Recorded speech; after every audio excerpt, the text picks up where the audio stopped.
Good evening, my micro peeps. Welcome, November the 6th, 2024. This is tonight for sure, new material, and then probably half of next week, new material, and then we'll have 1.5 weeks of review stuff. My review is going to be hopefully everybody's on and there's question and answer stuff, but if there's no question and answer, what I'm going to do is I'm going to just go through each of the units and just the most important boom, boom, boom, what I think would show up on the AP exam or your final exam. That I have posted final exam information on the front page, landing page. So make sure you check that out so you know when it is, when it opens, how much it's worth, and all that. It has to be done by December the 6th. However, it is due December the 5th. If you do it on December the 6th, you're going to lose 10 points automatically, which is going to drop your grade by 1 point. Okay, so if you have a 98, it drops you to 97. And I know that's not a big deal, but it is. But if you don't do it on the 6th, like you have technical difficulties and something happens, you don't get it done on the 6th, there is no makeup. There is no way to make it up. You lose the whole 20%. And so that's really, really important that you get it done. Please don't wait to that last minute, okay? I'll bring this up next week. Please do not wait to the last minute to get it done. I don't remember what date it opens, but you've got like a week and a half or almost 2 weeks to get it done. Please do not wait to the last couple of days. I'm going to say this again. I'm going to start making phone calls. People haven't gotten it done. I'm going to be sending emails. So just plan on getting it done. Get your work done, have it done, and you'll be good to go. Over Thanksgiving break, you don't have to work. If you choose to and get the course done, you can. But you don't have to do any work over Thanksgiving break, which is coming up here in a couple of weeks. But anyways, all right, so tonight, I told you I was going to be broadcasting from Florida. My wife and I went down to Florida on Friday, and we got there, and we're having a wonderful time, enjoying ourselves. We went on a nice long beach on Sunday morning, drinking our coffee on the beach, watching the sunrise and all that sort of stuff. And then the phone rings, and that's my son. He had come home to go camping. We live on about 80 acres of land, and he came home to go camping. And Sunday morning, he walked into our house, and we had a huge water leak. And so we are here dealing with insurance companies and plumbers, and we had to get a crew out here for water, take care of the water problem and that. So anyway, so I'm home, working in my office as normal. The shirt I'm wearing tonight this is actually a macroeconomic shirt. If you've taken macro or are going to take macro, it says, do you know what the real world is? All right. If you've taken macro, you'll get this joke. If you don't. So real is adjusted for inflation. So real GDP is you take the total production of a nation in a given year, which is GDP, and you adjust it for inflation. Well, the way you do it, real is always the nominal, the number we give you, divided by the price index. So real GDP is nominal GDP divided by the price index. Real wages is nominal wages divided by the price index, and that's how we can normalize things. So we can figure out, what did somebody make in 1982? Like, what did a high school kid make in 1982 working? What does a high school kid make now? Well, obviously the kid making now is making way more. I think 1982 it was like maybe $2.10 an hour, and right now it's like $10 an hour. Well, is the person making $10 an hour better off? No, it just depends on what you can buy with that money. That's what real does. Anyway, so moving on, because this is macro concept. Do you know what the real world is? Well, the real world is nominal world over price index. So it's just dumb shirt. I know it's a macro shirt, but what the heck, I'm wearing it. But here we go. I'm going to turn off the camera and jump right into this thing here. Let's see, video off. I always forget where the button is because I don't turn that thing off very often. And the share button, last week I forgot to share for part of it, is right here. Here we go. All right, let's get this thing rolling here. Hang in there, as it says, hang in there. The end is in sight. We're getting closer to the end of the units. Last units, I'm going to be covering the material in the last unit today. I'm going to start off with something that I actually covered, and I teach this when I teach this in my in-person class. I teach this early on. I don't wait to the end to teach natural monopolies and regulation monopolies. I teach this stuff early on, so I went ahead and taught it to you all early on also. I just think it makes more sense when you learn it to learn it.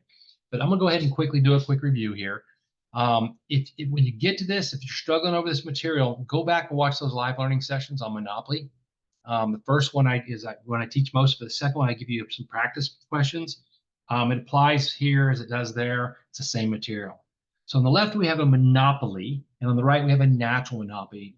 Monopoly is there's only one, and what you get is you get the demand curve intersects to the right of the minimum of the ATC. The one on the left is a natural monopoly. A natural monopoly is one that these costs are so high that only one firm can exist, like the electric company. The electric company is a natural monopoly. And in fact, most monopolies in the United States are natural monopolies because monopolies are evil.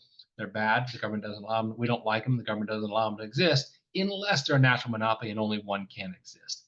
Occasionally, you have monopolies for other things, but usually the government doesn't allow that. You know the one on the right is a natural monopoly because the demand curve intersects to the left of the minimum of the ATC. So I'm not going to get into this as to why this is the case. I did this when I taught Monopoly. So if you don't remember this or you didn't learn it or you didn't watch those live sessions then, go back and look at that because you do need to know and recognize that the one on the left is a monopoly, the one on the right is a natural monopoly. And if it asks you to draw a natural monopoly and you draw the one on the left, right off the bat, you're losing points. So make sure you pay attention to which is which. All right. This is the definition of a natural monopoly. It's one in which the economies of scale for a single firm exist throughout the entire effective demand for its product. Again, go back and look at that lesson that I did on this when I did the monopoly lesson, and I explained that all out, and it works there. But what I didn't do that great of a job when I taught it the first time, because I knew it was coming up here, and I didn't want to spend tons of time on it then, is regulation of monopoly. Okay, so all monopolies are regulated. The post office is regulated. The electric company is regulated. If you live in an area where you have one gas company, a lot of people have propane, but that's not regulated because it's not a monopoly. If you live where there's only one natural gas company, they're going to be regulated. The government is going to tell them what price they can charge. Okay, and there's different places we could charge them. If this was here, you can look at this guy right here. Okay, let's look at this here. Notice the natural monopoly, the demand curve intersects to the left. So if we look at this guy right here, the demand curve intersects to the left. So this is a natural monopoly. So we can let it produce its regular amount. Where is it going to produce? It's going to produce where? MR equals MC. It's going to produce that quantity, and the price it's going to charge is way up here, and it's going to earn an economic profit. So left alone, this is where this firm would be. It would be producing this price right here, and price is below its ATC, so it would be earning an economic profit. The problem is natural monopolies and all monopolies restrict output. They don't sell as much as they could because they're in it to make a profit, not to give us more of the product. And they charge a higher price than a perfect competitor would. If this were a perfect competitor, the perfect competitor would have produced right here, and the price would have been right here. So you can see that the monopoly's price here is higher. There's its price, and its quantity is lower. And so monopolies are bad. And so what happens is the government, like I said, the government regulates them. The government tells them what price they can charge. Okay, and one of the prices they can set them on is what we call the socially optimal. You're going to see this written as two different ways. Allocative efficient. We learned allocative efficient earlier in this course. They're not really the exact same thing. Allocative efficient and socially optimal are really not the same thing. Socially optimal is regulation of a monopoly to what society wants, socially optimal. Allocative efficient is where they're efficient, but they're both the same place on the curve. Okay, and if you accidentally call this allocative efficiency instead of socially optimal, no economist is going to bat an eye. They're going to say, oh, he's just using it interchangeably, not a problem.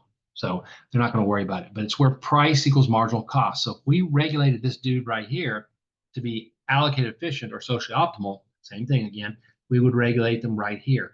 In other words, we would tell them this is the price you have to charge. You cannot charge more. Okay, and that's good for us because before they were charging way up here, wrong color. They were charging way up here, somewhere up in there. So this brings the price down. And oh, beyond, they also are going to increase their quantity.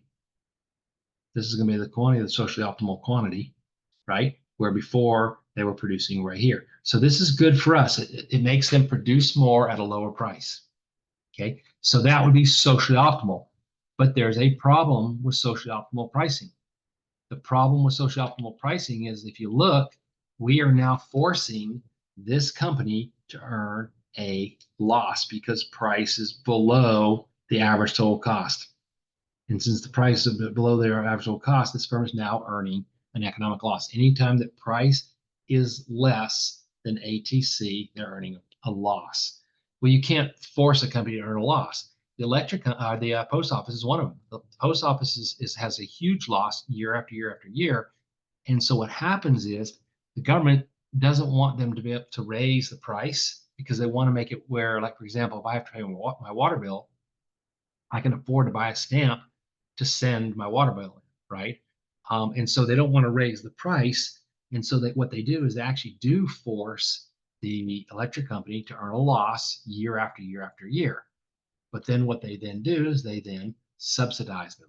Okay. They give them what they call a lump sum subsidy. If they're earning a loss, you have to subsidize them. If you want to get them to produce less, you tax them. If they're earning a loss, you have to subsidize them. Okay, that's not true.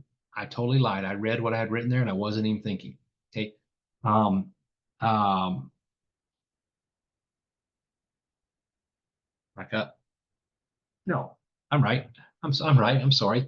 They give a lump sum subsidy. In other words, they just give them the amount. So whatever this amount of loss is right here, let's say this is, $100,000, then the government will just give them one lump sum. Here you go. Here's $100,000. And what that does is it shifts this average total cost curve down. It shifts the average total cost curve down. It lowers the cost of production because the government's giving them that money. So it basically lowers their cost. Okay. Now, the reason why they don't do a per unit subsidy is a per unit subsidy is where you give them money for each one they sell. So a per unit would be like, for example, for each stamp they sell. If they gave them a 2-cent per unit subsidy for each stamp that they sell, then they would get 2 cents. The problem is that shifts the firm's marginal cost curve. And if you shift the firm's marginal cost curve, then this point right here moves. That quantity that we want them producing at actually moves because this guy moves, right? And so they would not give a per unit subsidy. They would give a lump sum subsidy. You definitely need to know those two terms, per unit and lump sum, and what they mean and what it affects. Lump sum only affects the average total cost curve. Per unit affects the marginal cost curve. It also affects the ATC, but the main thing is it affects the marginal cost curve. Really important distinction there, lump sum versus per unit. So if they're forcing a monopoly to produce at an economic loss, you then have to come in and give them a lump sum subsidy. Other place you can regulate them is to allow them to have a fair return. Okay, a fair return is the same thing as zero economic profits. So if you understand what's going on in this class up to this point, and you really get this stuff, then you should be able to find that point. Okay, where is zero economic profits? Well, zero economic profits is when average total cost is equal to price. Well, the demand curve is where price comes from, so zero economic profits would be right there. So we'd force them to regulate right there. That's quantity fair return, and the price, of course, would be right there. And this is good for us because, again, it lets us get more of the product because we would have gotten somewhere back in here, and it's going to be at a lower price. So the price actually comes down and the quantity actually increases. So this is good for us. And the monopolist is now going to earn zero economic profits, meaning they're making as much here as they would in their next best alternative. It's not like they're making no profits. They're making zero economic profits. They're paying all of their accounting costs and all of their implicit costs. So if I quit my job, let's say as I'm a teacher and I'm making $50,000 a year and I quit my job and I start a monopoly and they're regulating me here at this red dot for a fair return, then I would still be making $50,000. Would be going to my bank account at the end of the year. I'm making zero economic profits. I'm not doing any better. I'm not doing any worse. Zero economic profits. So your two choices of regulating a monopoly are socially optimal, sometimes called allocated efficient, and fair return, sometimes called zero economic profits. So there you go. That's regulation of monopoly. New topic. This is one of my favorite topics. Okay, if you are taking the AP exam, you need to pay attention to this and you need to study this. And because what is written on the Georgia Virtual School site is not all inclusive. Okay, the AP exam is going to ask about 4 different types. There are 4 different types of externalities. Georgia Virtual only presents 2 of them. Most textbooks only present 2 of them. Most teachers only present 2 of them. But I'm telling you, the College Board is testing all 4. I was on the test development committee. I know what they're testing. They're testing all 4. So if you are taking the AP exam, you got to know all 4 of these. Okay? So here's the way it works. Bottom line is, up until now, we've always drawn these good old supply and demand curves. Okay, we've got supply and we've got demand, and we say, yay, everybody's happy. The market clears at that quantity and this price. And when you do that, that's just super great. And unless we tell you we're dealing with an externality, this is what we want you to do all course long. Okay, on the AP exam, this is what we want you to do, unless the question deals with what's called an externality. Okay, an externality is where, okay, well, let me back up. So when this is happening right here, when you got the supply and demand here, what you've got is the marginal social cost, the additional cost to society. The additional cost of society is equal to the additional benefit to society. Okay, the additional benefit to society. In other words, marginal social benefit down here comes the demand curve is equal to marginal social cost. Society is happy. Both the society's benefit and the society's costs are equal. Everything's great. That's the assumption we make all the time. We don't normally write the MSB and the MSC on there. We just do good old supply and demand. But when you do good old supply and demand, that's the assumption we're making. But what I'm telling you now is this isn't always the case. Sometimes we have a externality involved. And the reason being is because the individual that's making that decision is not looking out for the good of society. They're looking out for their own good. The company that's selling that product is not looking out for the good of society. They're looking out for their own good. So in reality, you have market inefficiencies. Okay, because what you're going to have is this is going to be your marginal private cost. Okay, remember before it was marginal social cost, and this is going to be marginal private benefit, where before it was marginal social benefit. Social takes into account society's ideas. Private is just that individual making that decision. And so in reality, when you're producing at this Q, if this was marginal private cost and marginal private benefit, when you're producing this Q, we are not producing what society wants. We're not socially optimal. Society is not happy with this decision here. Okay. And when that happens, you get what's called an externality. Somebody external, somebody outside. And who's that somebody? Anybody that's not involved in this transaction. Okay. Let's take, for example, cigarette smokers, okay, or vapors.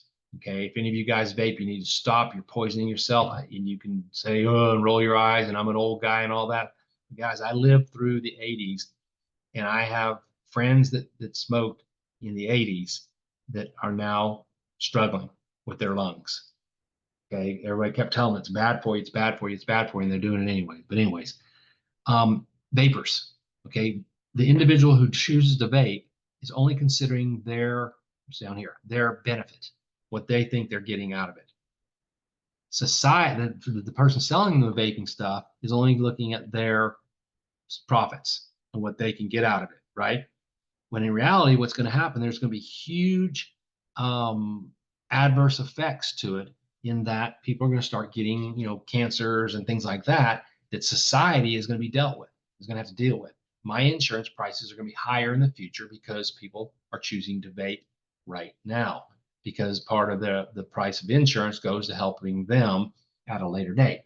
And so society actually loses in this. That's what we call a negative externality. We'll talk about the type in just a minute here. Okay, so an externality occurs when either the production or the consumption of some sort of good or service either hurts or helps. So you've got production, you have consumption, two different types of externalities, and you have helped and you have hurt. So there's four different ones. You can have a production, hurt, production, help, consumption, hurt, consumption, help. Okay, so there's four different ones, and we don't call them production, hurt, and help. That's, I'll go into it here.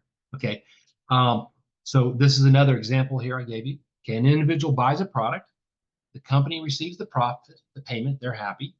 The individual is happy because they get the product, or they wouldn't have bought it.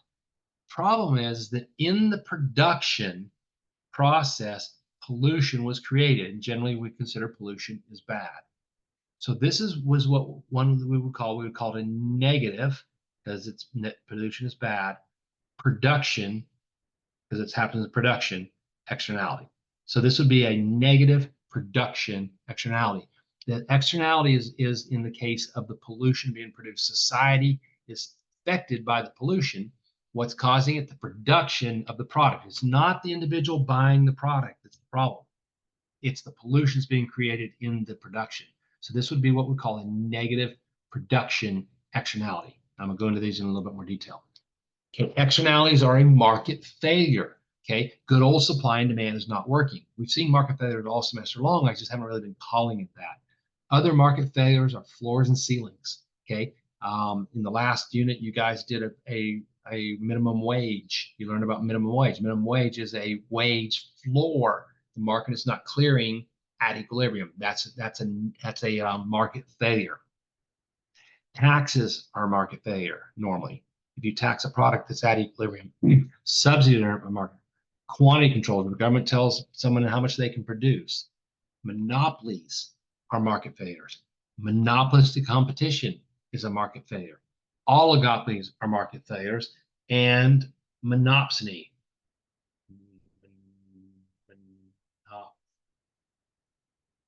I can never just write that one. Monopsonies are also market failure. That's a monopoly in the factor market, right? So these are all market failures, and the bottom line is they're not socially optimal. Okay, when you have a market failure, they are not socially optimal. Okay, and that's what makes it a market failure. They're not producing what society wants. And now we're learning our last one here called an externality.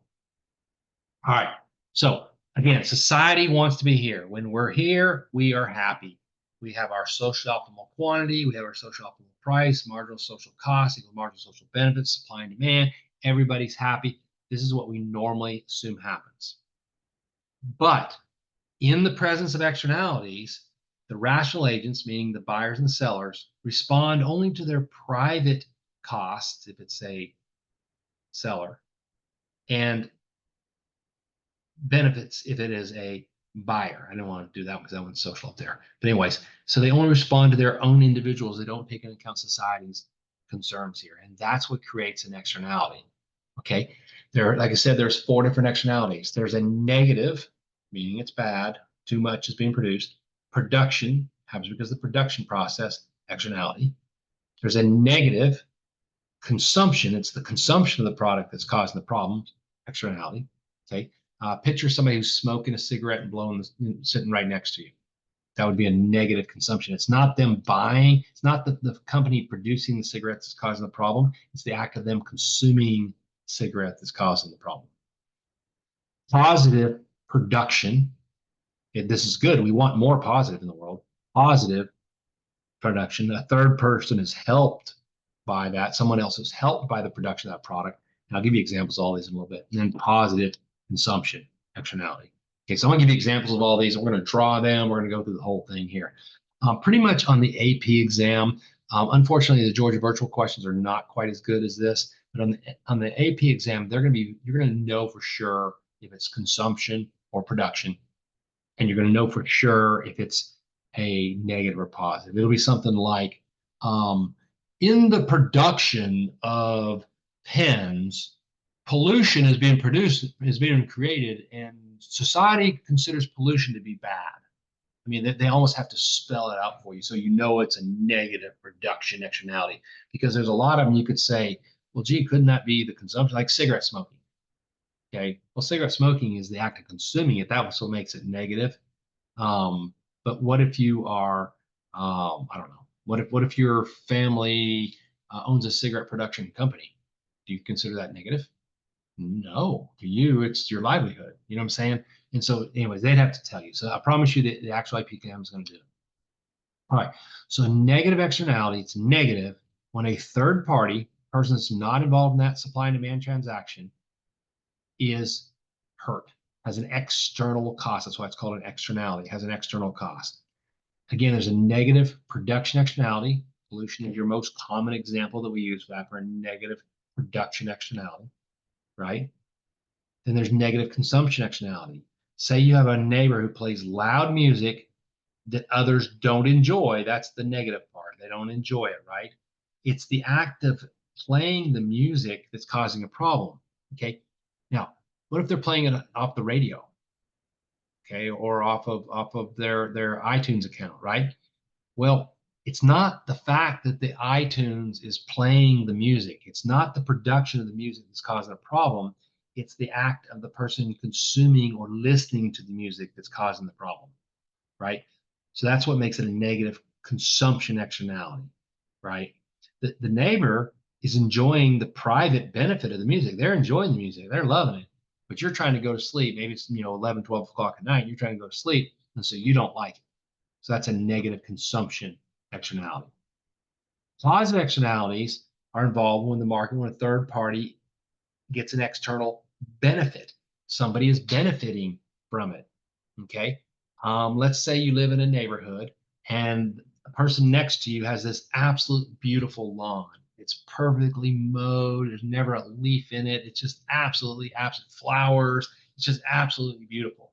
What that actually does is it makes your house worth more money, because when people drive through the neighborhood, they see that pretty house and they look at yours and they go, oh, wow, I'd love to live next door to that person, right? So it actually makes your house worth more. You didn't do anything to make your house worth more. But this is you get the positive benefit of their nice house, and it's them producing the nice house that causes it. So this would be a positive production externality. You're getting this external benefit, okay? Positive consumption externality. I always tell my students, I love when they go out and get flu shots. I always pull my in-class, in-person students. You guys get your flu shots? How many get your flu shots? You need to go get your flu shots. The flu's gonna be really bad this year. Go get your flu shot, right? And I always talk about the flu shot. And the reason why is because if they get the flu, I don't like needles and I don't want to get a flu shot. So if they all get the flu shot, I don't have to get one, right? That is a positive benefit to me by them consuming the flu shots. By them getting the flu shots, I don't get the flu. That is a positive consumption externality. I am a third party that benefits from their flu shot. That's a positive consumption externality. Okay, so now that you understand what the 4 different types are, now we got to learn how to graph them. Okay, let's start with negative externalities. Okay, and I'm going to go ahead and point out that our good friend deadweight loss is coming back. Okay, our good friend deadweight loss is going to return. Deadweight loss, we always show it with a triangle. Okay, and I think I'll get my triangle up. Yeah, I got it right here. Okay, I'll get my triangle out, turn the camera on a minute so you see it. Okay, in fact, let me go ahead and do that now. Deadweight loss is always a triangle. And when you do deadweight loss, okay, when I did my deadweight loss, make this big triangle here to show it. You always point from where you are to where you want to be. You always go from where you are to where you want to be. Well, we always want to be at the socially optimal point. So when I start drawing these triangles, picture this arrow either coming in from the right to the left or from the left to the right. Okay, always picture that when we're doing that, and so you'll understand what the externality looks like here. Okay, so we're going to have our good friend deadweight loss, and it occurs because we're either overproducing or over consuming a product if it's a negative externality. So we have too much negative. So here we go. Let me draw it for you. I'm going to first draw, I'm going to draw a negative production externality. Pay attention to this. If you follow my little way of showing this here, you'll get these right. These are very easy if you just follow along here and do it this way when you're writing these on a test, okay? So negative, I'm going to do a negative production externality. So the first thing we always do is we start with what we know, okay? You guys know supply and demand. You got quantity and price. You've got an upward slope in supply and a downward slope in demand. Left alone, this would be the market quantity, and this would be the market price. Everybody, we all know that. We're getting near the end of the semester, you know supply and demand, you know prices and quantities, and all that, dot, dot, dot, okay? But wait, I'm telling you this is an externality, okay? As soon as I tell you an externality, we now have to add something to this. We know this is now the producer making their own decisions for themselves. This now becomes marginal private cost. So remember, supply curves are cost curves. Demand curves are benefit curves. And if we have a marginal private cost, we have to have a marginal private benefit. Okay? I always tell my kids, when you're doing an externality, you got to have two privates. Okay? Check your privates before you go social. Check your privates before you go social. Right? We all that's we learned that when we're like 5 years old. Always check your privates before you go social. So you got your two privates. Now we can bring in the externality. We can go social. Okay. We now need to have two more things. We need to have marginal social cost and marginal social benefit. Then we'll have everything we need. Okay. This is a negative production externality. There's too much negative in the world, so we want to go this way. For whatever we shift, we're going to shift to the left because we want less of this. It's negative. Society wants less negative. It's going to go to the left. This is a production externality. Which one of these is the producer? The cost curve or the benefit curve? And the answer, it is the cost curve. So what we do is we shift this guy to the left, and we call this marginal social cost. Okay.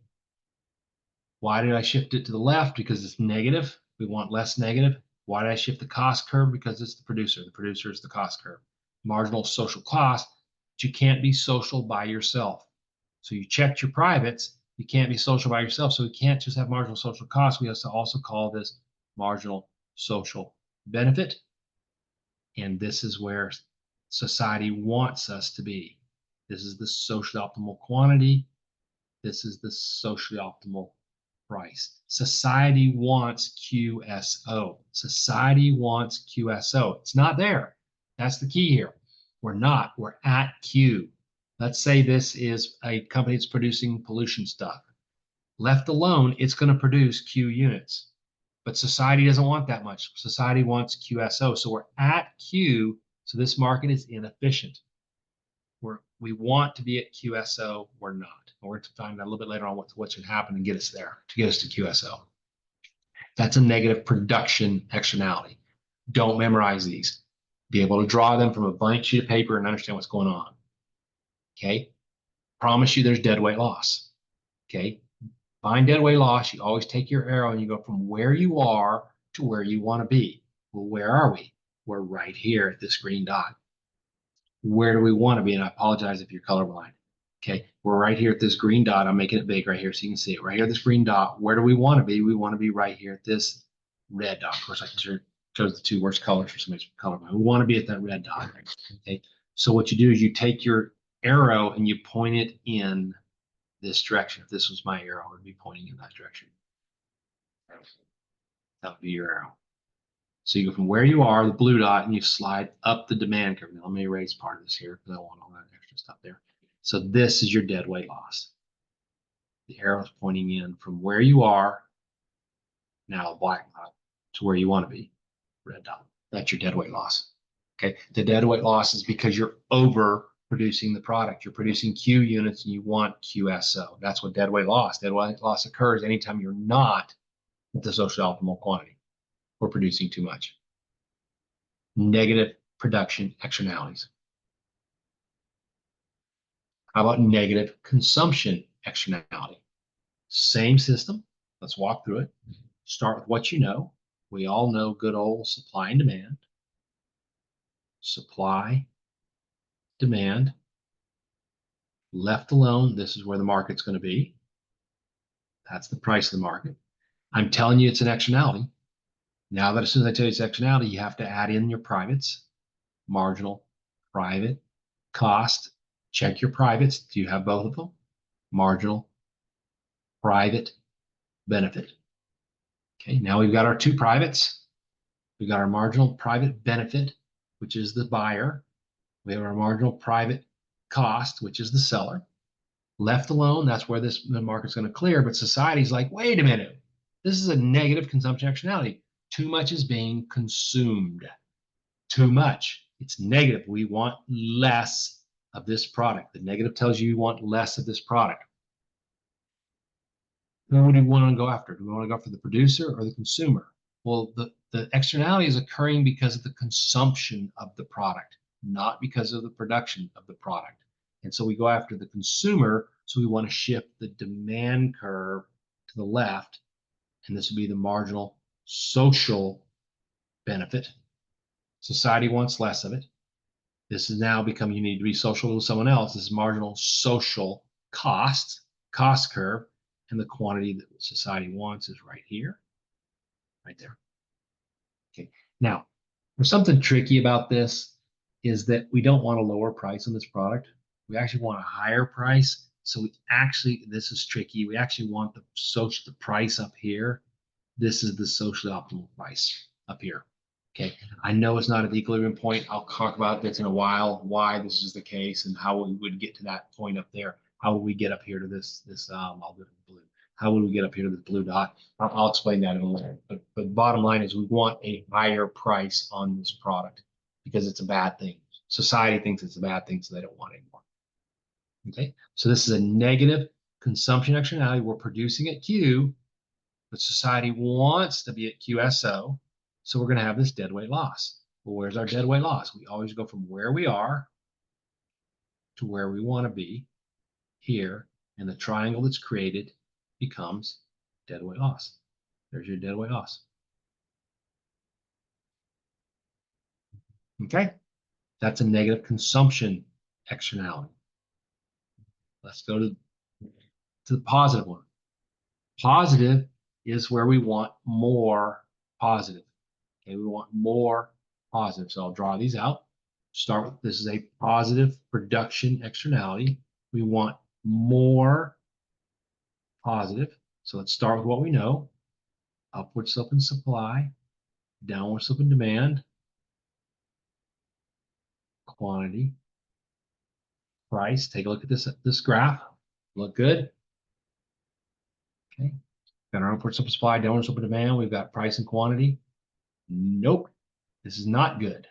Take a look at it again. My axes are not labeled. I need to tell the reader I know this is price. I know I have a P here, but you need to tell the grader that you understand that this vertical axis is price. Now I'm telling you it's an externality. As soon as I tell you it's an externality, you got to add in marginal private cost and marginal private benefit. Now it's an externality question. It's a positive production externality. Society wants more positive in the world. So what we're going to do is we want to go that way. Whatever we shift, we want to go that way. It's a production externality, so we're going to shift the supply curve. So this now becomes marginal social cost. And you can't be social by yourself, so this needs to be marginal social benefit. Society wishes we were out here, right? And of course, that would drive the price down, which society would be happy with a lower price because this is a positive thing. This would be a positive production externality. There's deadweight loss because society is not going to get swishes. It's not going to be at QSO. It's going to be at Q, unless the government steps in, which we'll talk about here hopefully tonight. We're actually at Q. We want to be at QSO. So we have this deadweight loss go from where we are, right here, to where we want to be, right there. And then you point your triangle to that. Here's your deadweight loss. This is what society is losing out by producing at Q. By producing at Q, we're losing out on that triangle because we're not at QSO. Okay, last one. Strongly suggest maybe you stop the video and try to do this on your own. Try to draw a positive consumption externality. I'm going to go ahead and draw it in 5 seconds. 3, 2, 1. Okay, let me go and draw this here. See if you got it right. If you stop the video and see if you got it right. This is a positive consumption externality. Start with what you know. Supply and demand. Market sitting here at Q and P. It's a externality, so we need to put our privates in here. Marginal, private, cost. This is marginal, private, benefit. Check your privates. We've got 2 privates, so we know we're good. This is a positive. We want to go that way, and it's the consumer. So this is the marginal social benefit. You can't be social by yourself, so we need to change this from a marginal social cost. Society actually wants us way over here. And this is another one. We really don't want the price up there. We actually want a lower price on this wonderful item because we all like it.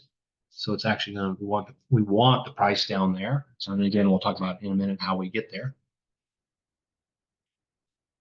It's we have an externality. Anytime you have an externality, you're going to have deadweight loss. Start from where you are here, go to where you want to be here, and your deadweight loss is up there. That's your deadweight loss. Oof. Okay, that really wouldn't be good for the AP exam. See how I kind of came outside the lines here? I drew it too fast. Okay, so when you're drawing these for the actual AP exam, be careful, or for my tests, be careful. I've got to know you know what you're doing, so you need to just do this is your deadweight loss. Okay, that's better. That's your deadweight loss for a positive consumption externality. So you should be able to now draw all 4 of these, have all the proper labeling.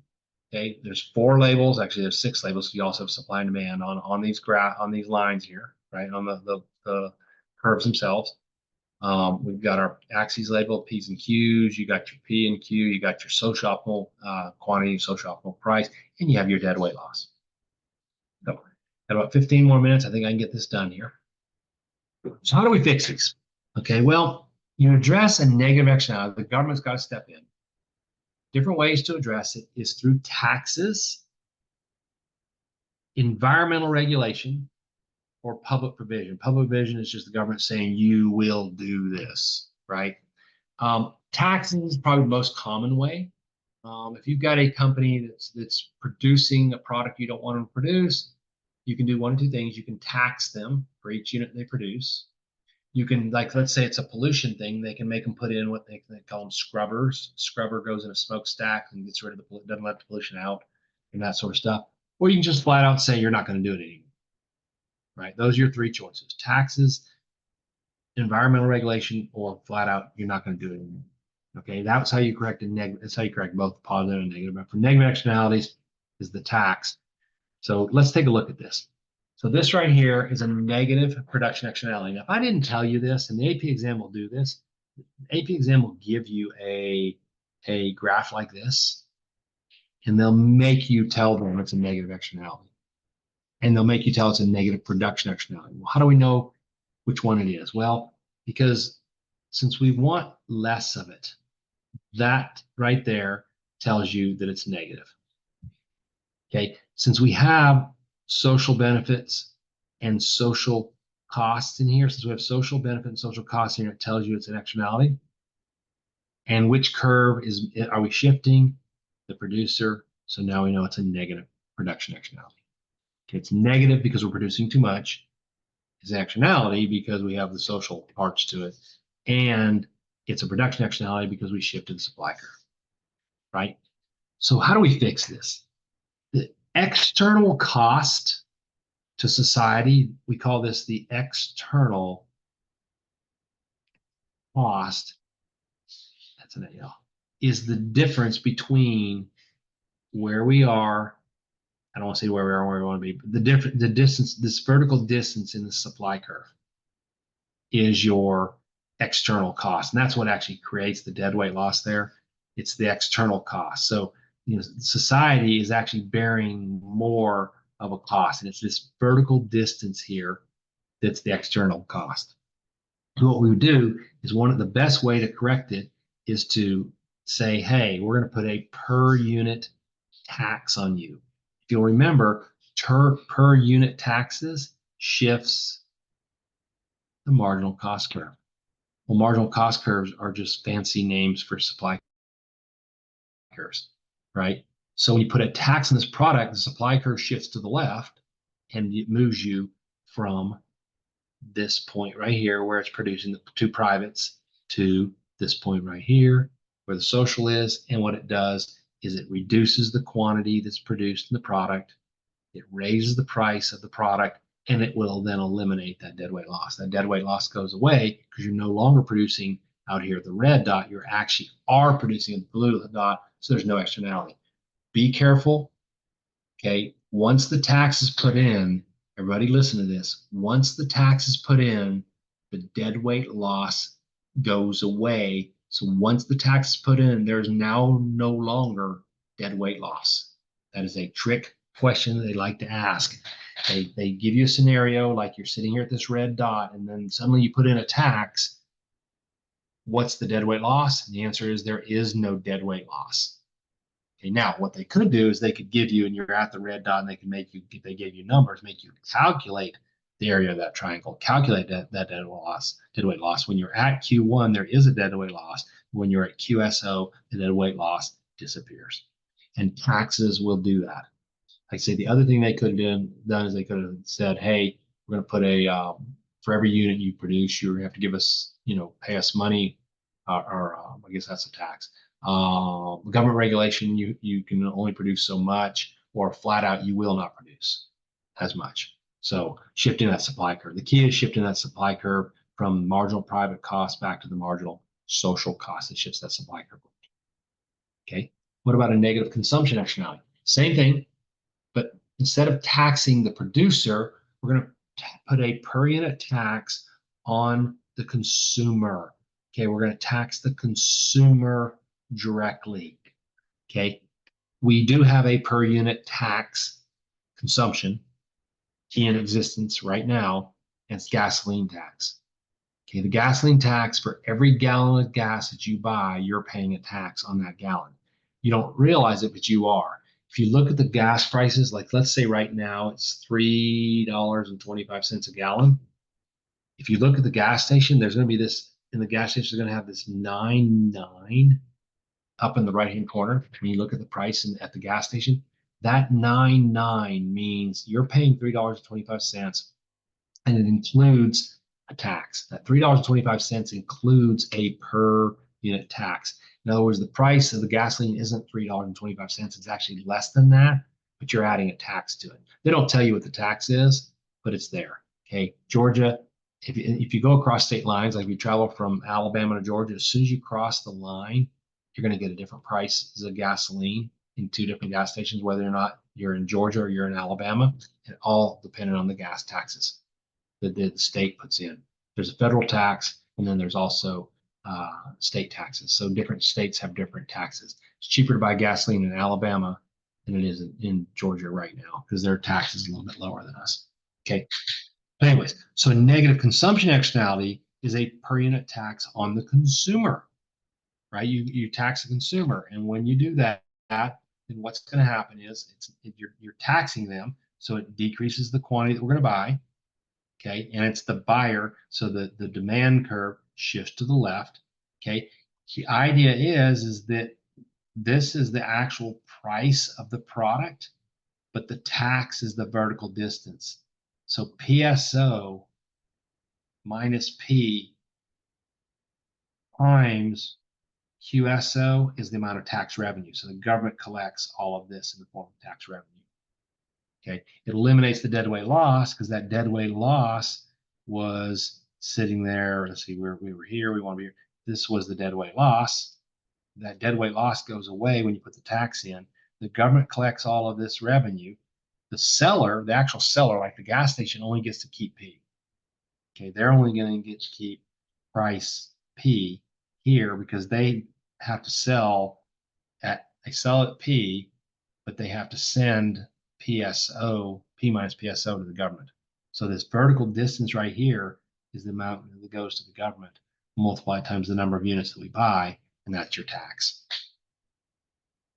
And it's a per unit tax, and it eliminates the deadweight loss. It's how you eliminate control a negative consumption externality. Okay. They could have also just said you will not do it. You're not going to buy it. This would be like cigarette sales to someone under the age of 18, 21. I think they changed a lot of 21 now. Cigarette sales to anyone under the age of 21, or vaping under the age of 21, alcohol under the age of 21. Those are like, you will not do it, right? And so what they do is they decrease the demand for those products because society wants less of that consumed. Society doesn't want people under the age of 21 vaping or drinking. And so what they do is they put they basically say you will not do it. It's not a per unit tax. They just said you won't do it, and decrease the demand for those products. Okay. Positive externalities. Instead of a per unit tax, we're going to do a per unit subsidy. Ooh, per unit subsidy. I thought that was my eraser. We're going to do a per unit subsidy. We can also do environmental regulation. Well, I don't know how you do environmental regulation for a positive externality, but you could. And then there's public provision. Public provision is just flat out saying, do it, right? If it's positive, we want more of it. So we want more positive, right? So how do we do this thing here? For a positive production externality, they come in and they tell the producer, we're going to give you a per unit subsidy for each unit per unit. For each unit produced, we're going to subsidize you. This is what they did during COVID. Okay, during COVID, they really wanted these companies to produce the vaccines. And so they said, hey, for every vaccine you produce, we're going to give you X amount of money. It's not how many they've sold. They didn't care. I mean, they did care how many they sold, but they actually paid these companies for each one that they produced. Now, if you're a company, what are you going to do? You're going to produce more. Okay. Why? Because society wanted more vaccines. Society wanted, way out here at QSO, left alone, the manufacturers only would have produced Q units. You say, oh no, there's huge amounts of profits. They would have produced more. No. That's what this marginal private cost curve takes into account. It takes into account how much they can sell and what kind of profit they're going to make off of it versus the marginal private benefit. So left alone, we would have been sitting here at Q and we would have had this huge price for this product. But what happened is the government came in and said, hey, companies, we're going to give you a per unit subsidy.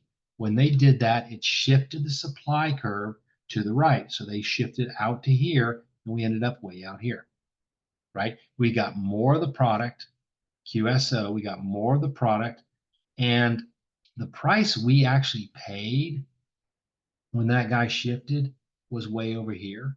This is the price we actually paid. Okay, this is the price that you and I actually paid for the vaccines.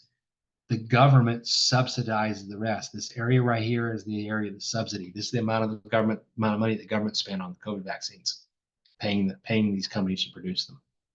Okay, but ultimately we ended up way out here where we wanted it to be, right? And so everything was good there. All right. Positive production externalities. Give me a second here. My spidey sense is tingling. Like that means I've said something wrong. Whenever I say something wrong, I always go, wait a minute, something's wrong here. Okay, wrong. I did say it wrong. Okay, I said it wrong here. At that quantity, this is the price that the seller received. The seller received this price way up here on their supply curve. Okay, but we only paid PSO. Okay, this distance right here is the subsidy. You're not going to have to draw this for this class for sure. Possibly in the AP exam they could ask something this detailed, but if they do, they're really getting detailed on that. But that would be the area of the subsidy. It'd be way up there. Okay, I drew it wrong. And the reason why I drew it wrong, well, I don't care why I would do it wrong, but the reason why I know that this is the subsidy is because you're on you have to be on the supply curve here. So that's the amount of the subsidy right there. Oh, actually, I have it written right there. There's the amount of subsidy. The vertical distance here is the amount of subsidy multiplied times the number sold. There's your subsidy right there, that blue area. Okay. So if you really want to get kicks out of this and learn this stuff better, go back and listen to what I said when I said it wrong, and then see how I said it when I said it right. And you can learn a lot by doing that. You know, you always people talk about how you learn from your mistakes. Well, learn from my mistake right there. I knew as soon as I said it, I had done something wrong. I just, my back of my mind, I said, wait a minute, Pat McGeechan said something wrong. So I used to be perfect. And then one day I thought I had made a mistake, and I was wrong. So I was no longer perfect. Ooh, I've only got 5 more minutes. Okay, I'm not going to finish everything tonight, so I'll be finishing it next week. What I'll do is I'll do this last example, and then next week I'll go in and do the last little bit. There's not a whole lot left, and then I'll start my review. All right, negative consumption externality. We can do a per unit subsidy, but we're going to subsidize the consumer here. This would be like giving a tax break. And I'm really surprised they didn't do this. Some companies did, like the company that I work for, Gwinnett County School Systems, and they gave us money to get a vaccine. They gave us $500 if we got the vaccine. So I went out and got 12 of them. Not really. I only got the one because they don't only give you subsidy for one. They wouldn't give you subsidy for more than one. It was a per unit subsidy, but limit of one. But they subsidized us for that. Why did they do that? Because they wanted us to get vaccines, so we would be in school teaching instead of homesick. Okay. And what that did is that subsidy is the vertical distance here. Okay, it's the vertical distance here, and it's actually, we would measure it at the quantity that we're at. So the subsidy is this distance right here. Okay, and what that did is it shifted everybody's demand curve to the right, right? You got your marginal private benefit when it shifts to the right, and you then get a greater quantity of this product being consumed. Okay, the price goes up to here, but in actuality, the government's subsidizing the rest. This is the price that we actually pay down here. Okay, that's the social optimal price. I know I have that labeled as PSO, but it's really not.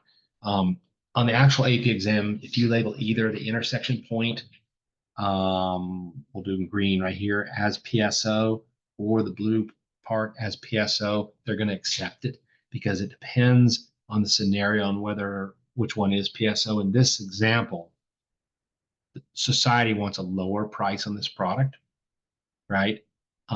There are situations where even though it's a positive consumption externality, society's fine with it being a higher price. So the green dot with PSO here, or this blue dot could be PSO. The example I'm giving you, society wants a lower price on vaccines, right? We always hear that. Oh, medicine's too expensive. But anyways, so you don't need to worry about all that. Okay, but the bottom line is, what do we get? We get a greater quantity of this product, because that's really all that matters. When you talk about externalities, the reason why you have this externality, you have in this case, this external benefit, is that we're not producing enough of the product. We're not at the socially optimal point. That is really the key, is where's the socially optimal quantity? So, all right, I went through a lot tonight. This is another example of the same thing here. Bottom line, let me summarize this real quick. Externalities can either be negative, they can be positive, they can be consumption externalities, or they can be production externalities. Negative externalities are overproduced or overconsumed, so we want less of them. Positive externalities are either underproduced or underconsumed. We can either tax negatives, subsidize positives, or the government can just flat out say don't do it, or they can have different regulations to address externalities.